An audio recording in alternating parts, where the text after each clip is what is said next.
Cette vidéo a pour but de présenter le parallélogramme, sa définition, des constructions. Alors, définition du parallélogramme. Dans le mot parallélogramme, on retrouve le mot parallèle. Si je trace deux couples de droites parallèles, les deux droites bleues sont parallèles, les deux droites rouges sont parallèles, j'obtiens un quadrilatère A, B, C, D. Attention à l'ordre des lettres quand on nomme un polygone. On obtient un quadrilatère ABCD que l'on appelle un parallélogramme. Si on déplace les points A, B, C et D, on obtient toujours un quadrilatère dont les côtés opposés sont parallèles, d'où le nom de parallélogramme. Donc ça c'est la définition d'un parallélogramme, c'est un quadrilatère qui a ses côtés opposés parallèles 2 à 2. J'ai ici mon parallélogramme ABCD. Les côtés AB et DC sont parallèles, ils sont donc... J'ai mon parallélogramme ABCD. Les côtés opposés AB et DC sont donc parallèles. Même chose pour AD et BC.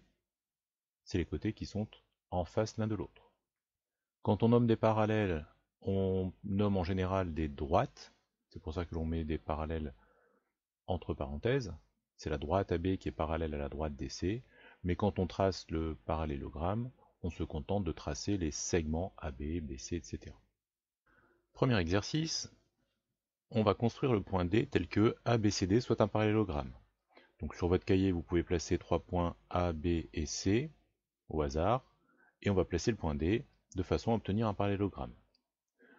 Pour cela, on va utiliser la définition d'un parallélogramme, qui est que les côtés opposés sont parallèles 2 à 2. On aura donc besoin de l'équerre et de la règle pour tracer des parallèles. Pour ceux qui auraient encore du mal à tracer des parallèles, je vous renvoie à la vidéo construction d'une droite parallèle passant par un point que vous trouvez sur ma page YouTube. Premièrement, quand on doit tracer une figure, on commence par faire une figure à main levée. Je dois dessiner un parallélogramme ABCD. Je vais dessiner à main levée un parallélogramme ABCD. Alors je ne sais absolument pas si la disposition sera la même sur ma figure au propre. Je vais dire, par exemple ici dire que c'est le point A, le point B, le point C et le point D. Je fais attention en nommant mon parallélogramme de bien tourner toujours dans le même sens. A, B, C, D. Je garderai en général cette forme-là de parallélogramme puisque c'est une forme que j'arrive facilement à dessiner. Sur ma figure à main levée, je peux identifier tout de suite que les côtés opposés, c'est-à-dire les côtés qui seront parallèles, il y aura le côté AB et le côté DC. Je peux donc, sur ma figure au propre, déjà commencer par tracer le côté AB et une parallèle à AB passant par le point C, puisque le point D, pour l'instant, je le cherche.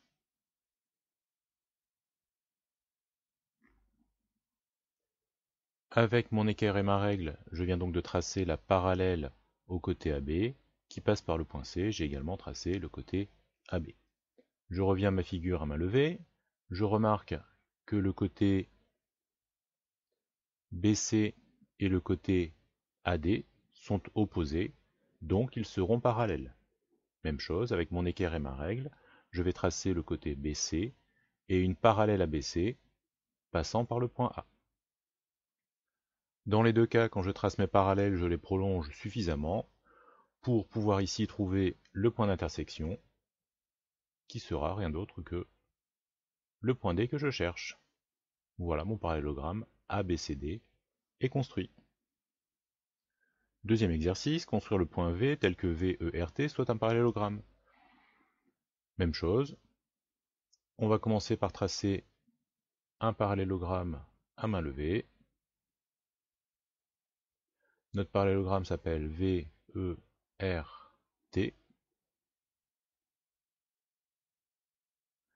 Et le point que je cherche, c'est le point V.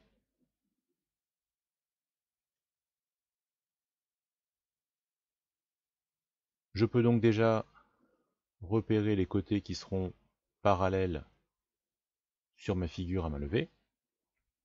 Le côté VE doit être parallèle au côté TR, le côté ER doit être parallèle au côté VT.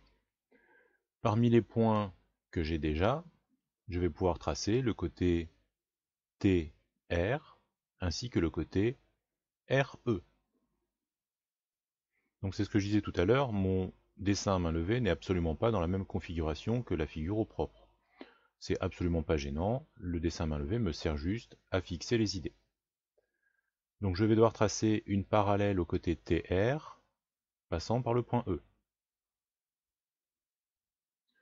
Comme tout à l'heure, je prends la précaution de prolonger suffisamment cette parallèle. Je vais ensuite devoir tracer une parallèle au côté ER, passant par le point T. ER, passant par le point T. Mes parallèles sont construites, j'ai donc ici, à l'intersection, mon quatrième point du parallélogramme, le point V. Je vérifie que mon parallélogramme s'appelle bien V, E, R, T. Alors, retournons maintenant sur GeoGebra. Donc j'ai toujours mon parallélogramme ABCD que je peux déformer, je peux déplacer les points, les côtés restent bien parallèles. Je vais maintenant mesurer la longueur des côtés. Et on va s'apercevoir tout de suite que les côtés opposés sont de même longueur. On peut donc ajouter sur chacun d'eux le même codage. Des côtés opposés de mon parallélogramme ont la même longueur. On vérifie en déplaçant les différents points. Cette propriété reste vraie. Propriété du parallélogramme. Si un quadrilatère est un parallélogramme, alors ses côtés opposés sont égaux 2 à 2. Je sais ici que ABCD est un parallélogramme. J'ai donc le côté AB qui est égal au côté DC et le côté AD qui est égal à son côté opposé BC. Cette propriété va nous permettre de construire un parallélogramme, non plus en utilisant la règle et l'équerre pour tracer des parallèles, mais en utilisant le compas. Je veux tracer un parallélogramme ABCD. Il me manque le point D. Comme d'habitude, je commence par tracer une figure à main levée. Donc je reprends mon petit parallélogramme que je sais bien dessiner. Il s'appelle A, B, C, D. Je fais très attention en nommant les sommets, dans quel ordre je les nomme. Et je vais cette fois-ci utiliser le fait que les côtés opposés sont égaux. Le côté AB doit être égal au côté DC, et le côté AD doit être de la même longueur que le côté BC. J'ai déjà les points A, B et C. A, B et C. Je vais donc pouvoir commencer à tracer mon parallélogramme en traçant le côté AB et le côté BC. Ensuite, je sais que le côté DC, je cherche le point D, je n'ai pas ce point D. Le côté DC doit être de la même longueur que le côté AB. Avec le compas, je vais pouvoir aller chercher la longueur AB et la reporter à partir du point C. Je sais que le point D sera sur cet arc de cercle. Je sais également que le côté AD doit être égal au côté BC. Avec le compas, je vais aller chercher la longueur BC.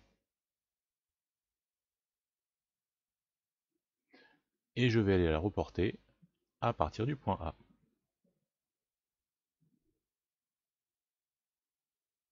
Le point D sera sur cet arc de cercle. Le point D est donc à l'intersection des deux arcs de cercle. Je peux ensuite terminer la construction de mon parallélogramme. Je n'oublie pas de coder la figure. J'ai utilisé le fait que la longueur AB devait être égale à la longueur DC, et le fait que la longueur BC devait être égale à la longueur AD. Voilà une construction d'un parallélogramme en utilisant le compas.